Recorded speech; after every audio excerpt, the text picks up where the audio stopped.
I think I'm right in saying that this programme probably covers India more than any other show in the British media, and I do that for many reasons. First of all, I think that given the size of the Indian population, it is scandalous how India is ignored in much of the international media. It's one of the it is the world's largest democracy.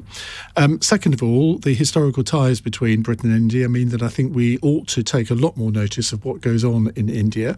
And I know that we have a lot of people who listen to this programme whose families originate from India. And I'm sometimes rather ashamed of my lack of knowledge of the country. I've never been there. I'd love to go, actually. So I want to talk about it tonight because India is in dire straits at the moment. I don't think anybody would argue against that. When you look at the number of cases of COVID, when you look at how the hospitals are being overrun by people, you look at the fact that oxygen has almost run out. You look at the fact that the number of beds is clearly not adequate, and you think, well, this could have happened here. And so then you have to think, well, how has this been allowed to happen?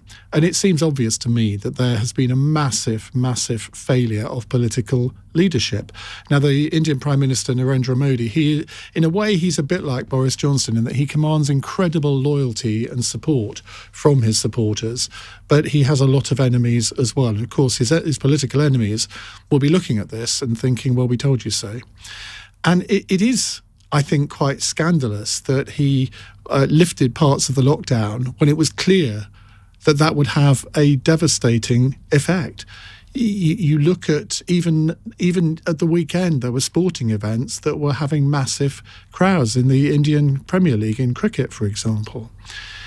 Now, if you do that, don't be surprised when the number of cases starts rising. And of course, they haven't seen the worst of it yet, because if there are 352,000 new cases today, that means that in 2 or 3 weeks' time, when a lot of those cases will turn into very serious cases, the hospitals will be even more overrun.